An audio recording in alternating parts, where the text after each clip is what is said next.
We all face the same problem, right?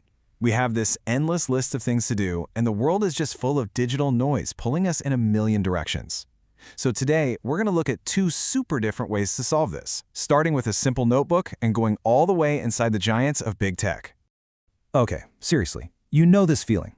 It's like your mind is a web browser with 50 tabs open at once. You've got emails, project deadlines, you got to remember to pick up milk, and what was that other thing? You know you're forgetting something. It's a constant state of mental overload, and it's totally exhausting. The productivity guru David Allen just hits the nail on the head with this. When we're swamped, we stop thinking strategically. We just react to whatever's yelling the loudest. And that just leads to more stress, wasted time, and that pile of stuff you meant to do just keeps getting bigger. And this is where things get really interesting. Maybe the solution isn't about just trying harder or pulling another all-nighter. What if it's about finding a smarter system? A method to manage the madness and actually give you some clarity and control back. So, let's start small, at the personal level. There's this famous method that's designed to do exactly that. It's called getting things done, or just GTD for short, and it is all about taming that mental clutter. The whole idea behind GTD is so simple, it's brilliant. Your brain is for having ideas, not for holding them. So the method is all about getting that stuff, every little task, every reminder, every brilliant idea, out of your head and parking it in an external system that you actually trust. You're basically building an external mind. And look, this could be a simple notebook, it could be an app on your phone, whatever works for you. By offloading all that information, you lower your mental workload, which frees up your brain to do the cool stuff. Think, create, and actually solve problems. GTD gives you this really clear 5-step framework. So first, you capture literally everything that has your attention. Then you clarify, what is this thing and what do I need to do about it? Next, you organize it. You've got to review your lists regularly to stay on top of it. And then finally, you engage and you do the work. Now, one of the most powerful, almost magical parts of GTD is what's called the 2-minute rule. When you're in that clarify step, looking at all your tasks, if you see something that'll take less than 2 minutes to get done, you just do it. Right then and there. No hemming and hawing, no scheduling it for later, just get it done. It is an unbelievably effective way to just vaporize all those tiny, nagging tasks that clog up your to-do list and your brain. Okay, so that is a really powerful system for one person. It helps you clear out all the little things so you can focus on what's important. But now, let's zoom way, way out. Let's go to the corporate level, where the sheer scale of this productivity problem is, well, it's mind-boggling. I mean, think about it. This is the challenge that a company like Meta faces every single day. How do you measure, let alone improve, the efficiency of an entire army of developers? You can't just hand out notebooks and call it a day. You need a system that works on an industrial scale.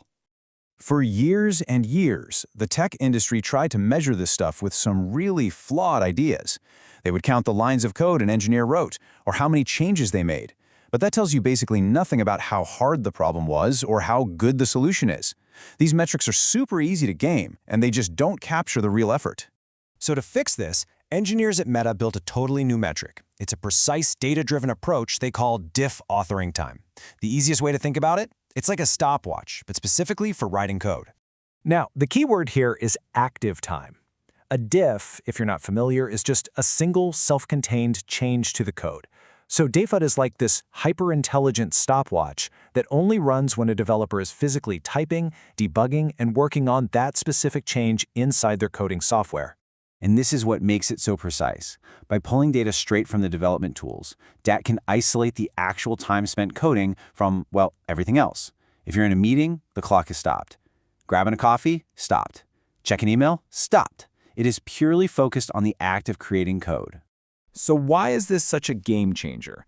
Because for the first time, a company like Meta can run actual scientific experiments on its own internal tools. They can give a new feature to one group of developers and not to another, and then use data to measure the exact impact on their productivity. It completely replaces guesswork with cold, hard data. And when they started using this new stopwatch to measure the impact of the improvements they were making, the results they found weren't just little tweaks. They were absolutely massive. Check this out. First up, they introduced a new feature that helps developers find and fix errors earlier in their process. The result? A 14% improvement in diff authoring time. That is a huge gain in efficiency. But it gets even better. A new compiler automated this really tedious job called memoization. It's basically caching calculations so they don't have to be run over and over. And the result of automating that manual work? The developers on those tasks were suddenly 33% faster. A third faster. And then there's the most dramatic result of all. They measure the impact of frameworks that let developers write code one time and then use it on multiple platforms. They found it improved productivity by over 50%. I mean, that one change saves thousands upon thousands of developer hours every single year. So, okay, we've looked at two totally different systems, right? Operating at completely different scales. One is a personal philosophy you can use with a pen and paper, and the other is this massive data-driven metric. But what do they really have in common? When you actually put them side by side, you see they're chasing the exact same thing. GTD gives you that second brain to manage all of life's stuff. DAT gives a whole organization a smart stopwatch. Both of them are designed to just get rid of friction and reduce the mental load so people can do focused, stress-free, productive work. And really, that's the big takeaway here. It doesn't matter if your tool is a simple notebook or a massive stream of data from thousands of computers. The fundamental goal is exactly the same: to achieve clarity, to cut through the noise so you can focus on the work that actually matters. But all of this leaves us with one final and kind of fascinating question. Both of these systems are about optimizing human effort. But as AI tools that can write code get better and better, what is productivity even going to mean in the future? If an AI is doing the work, is our goal just speed? Is it quality? Or is it something else entirely? The very definition of what it means to be productive is about to be completely rewritten.